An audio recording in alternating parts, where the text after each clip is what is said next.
Hi, everyone. Judge Andrew Napolitano here for Judging Freedom. Today is Tuesday, July 30th, 2024. Colonel Lawrence Wilkerson will be here with us in just a moment on Israel on the Brink. But first, this. You all know that I am a paid spokesperson for Lear Capital, but I'm also a customer, a very satisfied customer.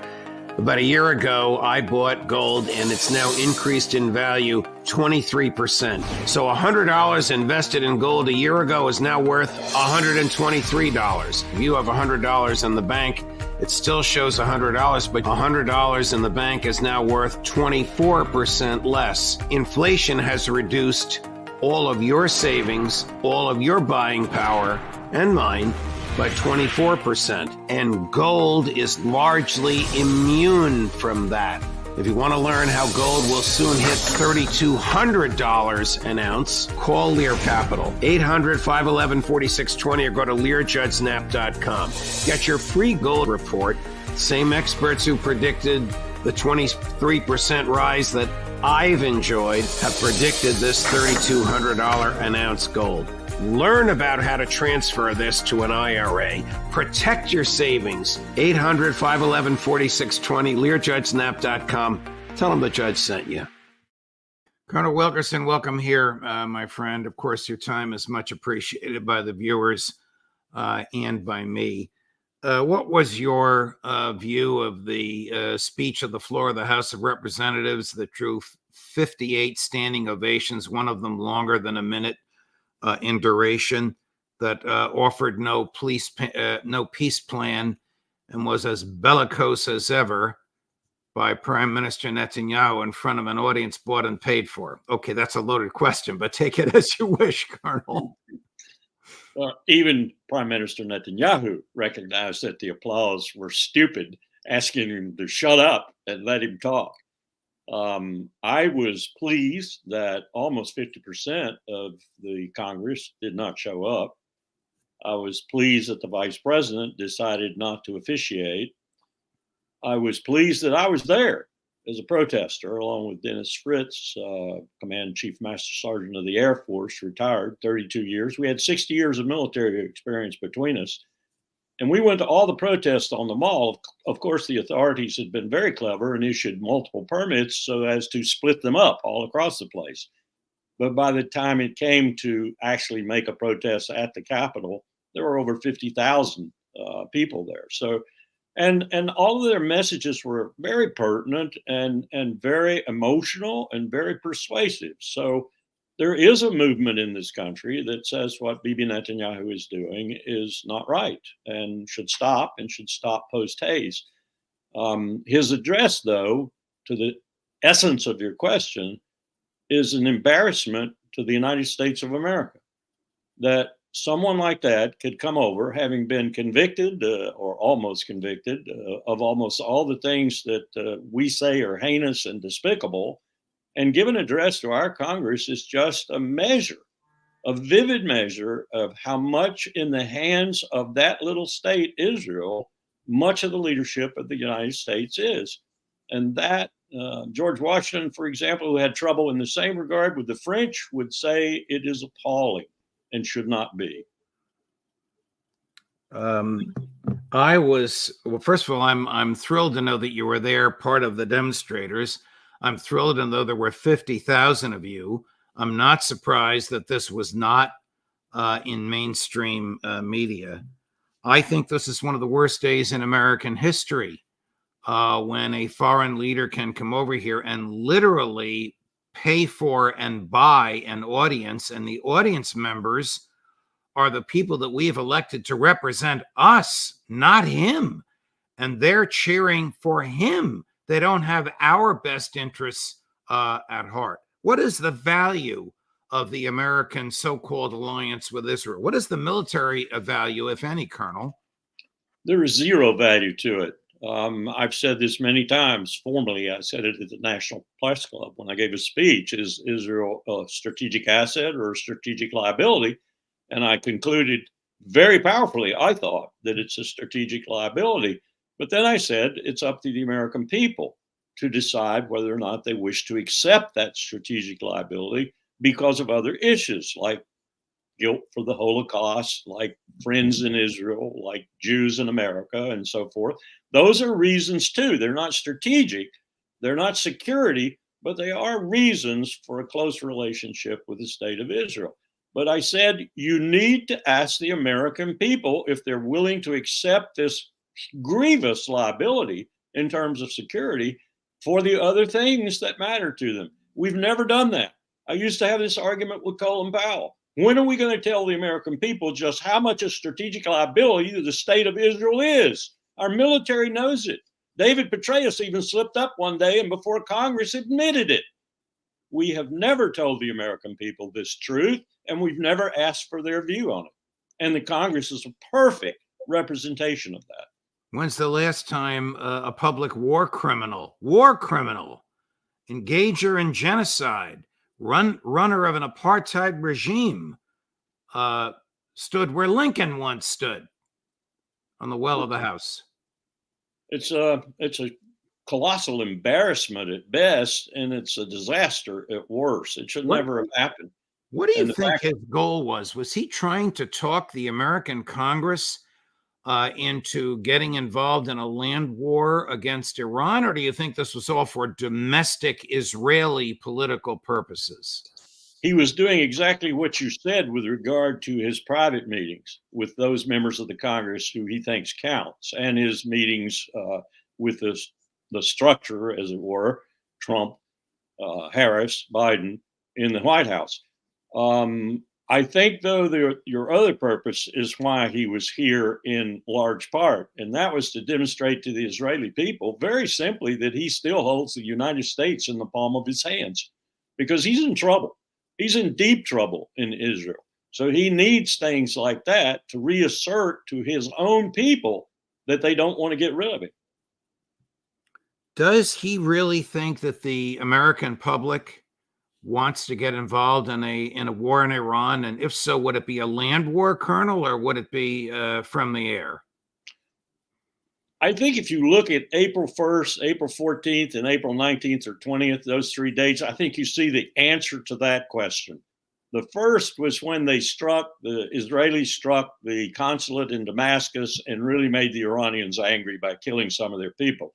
The 14th was when Iran, conducting just exquisite diplomacy with the United States through Oman, reattacked or reposted to Israel for that April 1st attack, but didn't do anything the United States didn't want them to do, and allowed the United States, the Brits, the Israelis, and others to shoot down the predominant amount of their missiles and drones coming in. That was a very carefully orchestrated business. And then on the 19th or 20th of the same month, the Israelis were posted to Iran by striking an S-300 radar in Iran, utterly inconsequential act, proving that at the end of the day, if you piss off Washington, you are not going to get your wishes. And they kept themselves in abatement. Now the situation is very different, though, because now the potential to expand the war, disastrous for Israel ultimately, I think, to Hezbollah is staring us in the face. Isn't the IDF exhausted? Hasn't it recognized that its efforts to crush Hamas have been a failure? Isn't it ill prepared to take on a military? That's what it is. It's called a militia, but it's really a military, as sizable, well organized, and well stocked with weapons as Hezbollah is. And let me add to that. And shouldn't Netanyahu recognize that? I think all of what you said is true, but what Netanyahu is counting on, because all of that is true, and maybe even worse than you just intimated, he's counting on the United States backing him up. I just watched the press conference in the Philippines. It occurred just a few minutes ago. And Austin has asked very pointedly the question. He's asked it. I wish the reporter had asked it a little bit better. But he asked the question, will you defend Israel? And Austin came back with the standard pablum. If Israel is attacked, of course, we will defend Israel. And so Netanyahu's got to make it look like Hezbollah did the attacking rather than Israel. Well, that's going to be pretty hard because Hezbollah, and I just listened also to the Lebanese foreign minister talking about Nasrallah and Hezbollah and what they might do. And his opinion, and I think he's dead right, is that they do not want a war with Israel, and Israel will have to start it for them to get involved. So, and the Australians have just told their people to come home, leave. They performed a non-combatant evacuation operation, because they know the first thing Israel does is strike the Lebanon's airport, and then their citizens will be stuck. You know, well, let's watch this clip from the Lebanese foreign minister. This is yesterday. This is July 29th. Chris, cut number 4. You know, so we don't know who did it. I know Hezbollah is accused by Israel that they did it. Hezbollah refuses. My feeling is that why would Hezbollah do it to kill Arabs, to kill Syrians? And Hezbollah has been, you know, always targeting military positions of Israel, not civilians. The number of civilians killed in Israel were less than 7, while in Lebanon over more than 100 killed by Israel in Lebanon. So I cannot understand why would Hezbollah do it. There is no logic in it. Speaking, of course, of the Israeli allegations that Hezbollah killed 16 Druze young men in the Golan Heights. Now, the Golan Heights, Donald Trump notwithstanding, is not Israel. It is not recognized as Israel under international law. It is occupied by Israel. This would be a pretty lame excuse with which to attack Lebanon, but apparently Prime Minister Netanyahu is going to use it. Absurd, as you're intimating.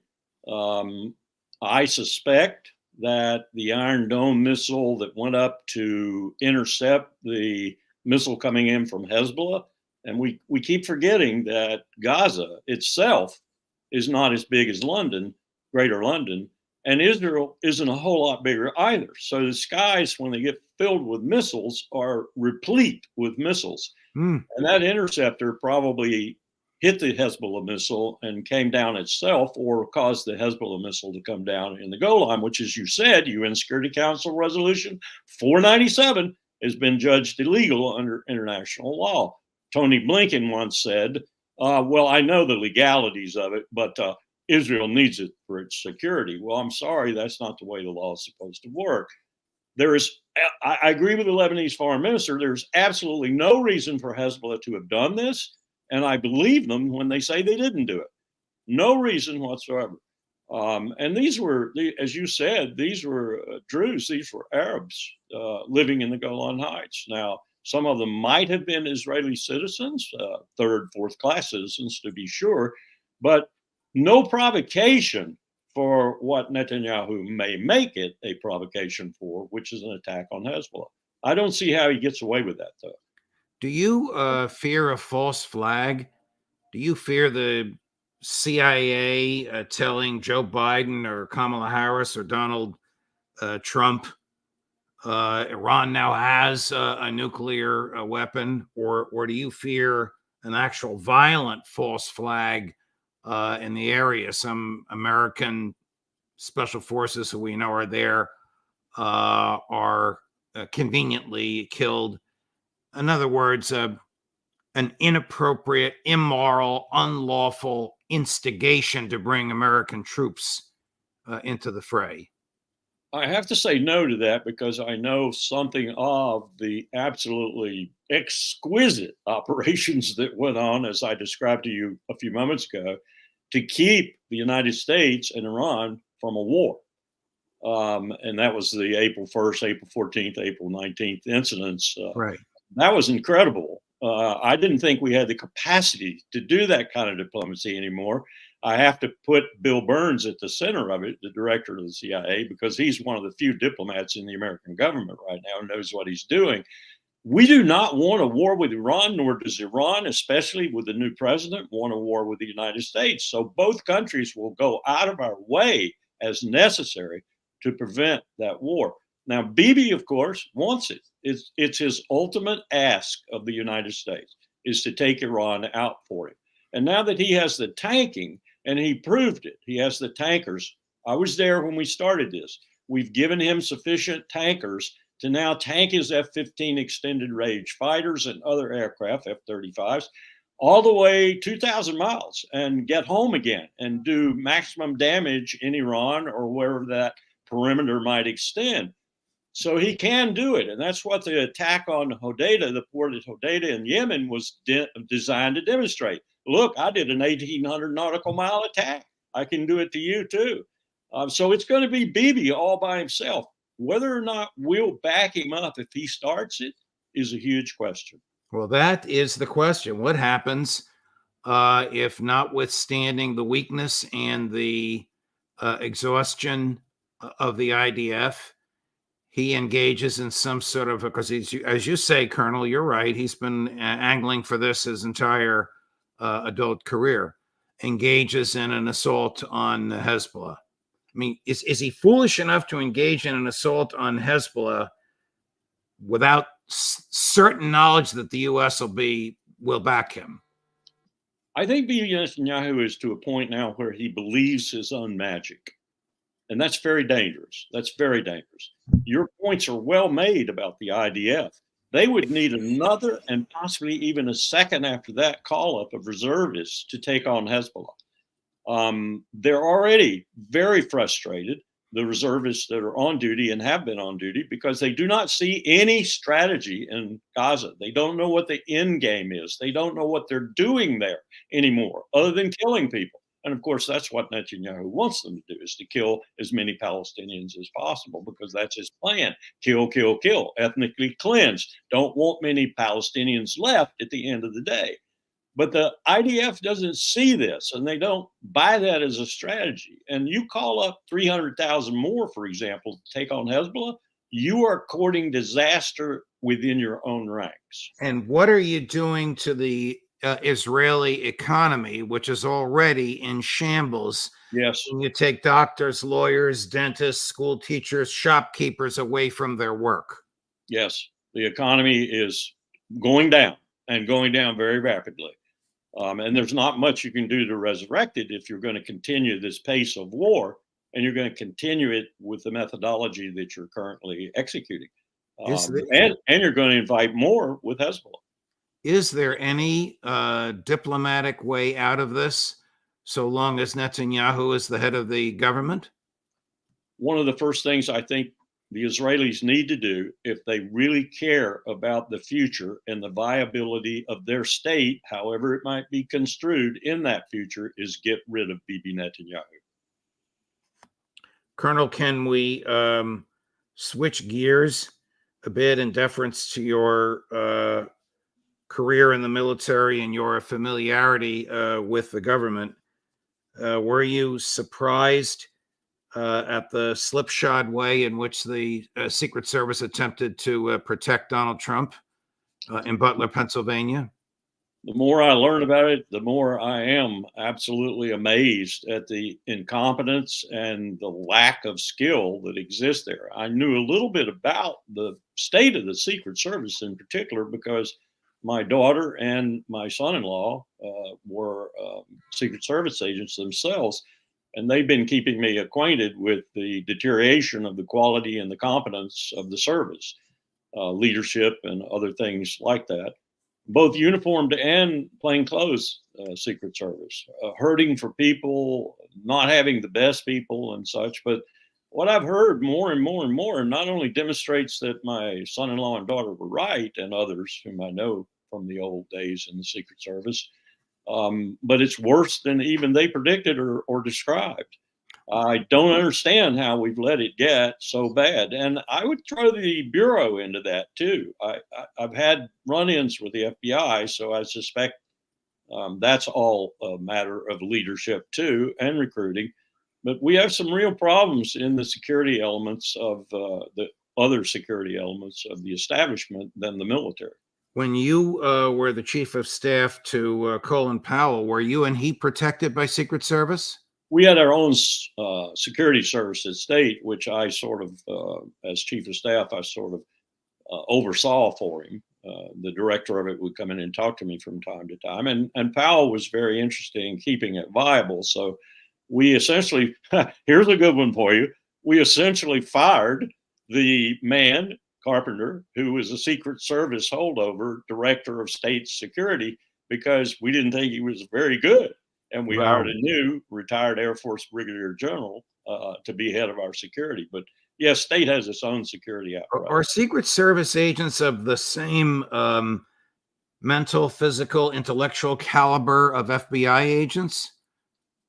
Or is that where you go if the FBI turns you down? That's an interesting question. I will say this, Quantico and Beltsville and other aspects of the training are probably similar. Not probably, they are similar. But there's a different kind of individual that comes into the Bureau as opposed to those who come into the Secret Service. I'd have a hard time describing that personality difference, but it is a decisive difference in the quality of the person in the Secret Service and the quality of the person in the FBI. Here's Ronald Rowe, Ronalrowe, who's the acting director of the Secret Service, just about an hour ago, before a Senate investigation committee, being very strong in his testimony, cut number 6. This is from the second floor of the AGR building. This point of view is the point of view where the counter sniper team locally was posted. The gold arrow indicates where the shooter fired from. Looking left. Why was the assailant not seen? When we were told that building was going to be covered, this view is a reenactment by one of my agents. Laying flat. There was a 5-inch rise on the middle of that roof. The assailant would have had to present his bore over that to get his shot off. The view underneath reflects the perspective that he would have had. Again, I call your attention back to the first exhibit, if they'd have looked left. This is what our counter sniper team saw. These were discussions that were had between the Pittsburgh field office, the local counterparts, and everyone supporting that visit that day. And that's why when I laid in that position, I could not, and I will not, and I cannot understand why there was not better coverage, or at least somebody looking at that roof line when that's where they were posted. Basically, he's saying the coverage from that roof line was the responsibility of the local police. The local police have been all over the media pointing fingers at the Secret Service. This is the first time the Secret Service has made any effective defense. His predecessor, Cheadle, who has since resigned, really made no effective defense at all last week. I don't know how this is going to end. Would you feel comfortable protected by the Secret Service today, Colonel? I would not. And let me just give you the history of what I think is the principal problem. The service has been unable to recruit in a decisive and effective way for a long, long time. And when I say a long, long time, I'm talking about all the way back when my daughter and my son-in-law were members, 20 plus years. As a consequence, the people they do have, especially the good people, are overworked terribly. They meet themselves coming and going. They don't have enough people to cover everything they have to do. So increasingly, they are using other security forces to augment and supplement their own capability to protect people. This is for foreign visitors. This is for the president. This is for the vice president. This is for anyone on protective detail. So that is a huge historical problem that no one has corrected. It's not unlike the problem we have in the military now, where we are short every year on recruiting, with the single exception of the Marine Corps. You get smaller and you get smaller, so your good people who are hanging around, staying around, your professionals get overworked, get their morale drops, and your service in general, particularly your protective service, falls off in its quality. This has been happening for some time, and no one's done anything about it. Very, very interesting observation, Colonel. Forgive me, I forgot to mention one thing when we're talking about Israel, and I'd like to go back to it. This is Turkish President Erdogan yesterday. I'd like to know what you think of this. Cut number 5, Chris. What was our import-export ratio in the defense industry? Where have we come to? But my dear brothers and sisters, let none of these fool us or should deceive us. We must be very strong so that this Israel cannot do these ridiculous things to Palestine.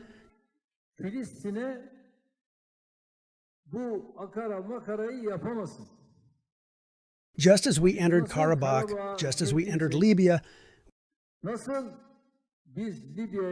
we will do the same to them.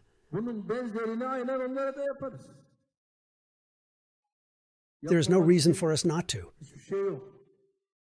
We only have to be strong so that we can take these steps. What do you think he means by we may have to enter Israel? Is this a threat to bring his massive and highly regarded, as I think you've characterized them, military into Israel? First of all, it's for the audience that he's saying these things, audience being the greater population of Turkey. Second, in Libya and in Nagorno-Karabakh, they basically did a few things, but they didn't do anything that was significantly effective, and they didn't put, as is insinuated by people commenting on these remarks, troops on the ground to the extent that they could influence the situation in either country. So one has to say that this is mostly rhetoric. At the same time, I think there's a golden opportunity for Turkey here. Erdogan has always wanted to be the ruler of the Islamic world, so to speak, the man to whom everyone looks, Sunni and Shia, and every manner of Islamic world. Riyadh, go away. Tehran, go away. I'm the real ruler of the Islamic world. I am the Muslim caliph, if you will, in modern terms. What better way to do it than to do something decisive with regards to the situation in Gaza? But I don't think he has the courage to do it, frankly. Colonel, a pleasure, my dear friend, no matter what we're talking about. Thank you especially for your insight on the issues with the Secret Service. We already knew you're an expert on the Middle East. I didn't know you knew so much about the Secret Service, and I very much appreciate it. Thank you, my dear friend. Daughter and son-in-law. Right. And a very dear friend who was a uniformed Secret Service agent on the Oval Office door for 30 years. And boy, do I know some presidential secrets. Oh, I'm dying to ask you about them next time, Colonel. That's a great tease. That's called a terrific tease in television. Thank you, my dear friend. All the best to you. Take care. Sure. Coming up, a fascinating interview. Coming up later today, not much later, at 2 o'clock Eastern this afternoon, Matt Ho. At 3 o'clock Eastern this afternoon, Colonel Karen Kwiatkowski. Judge Napolitano for Judging Freedom.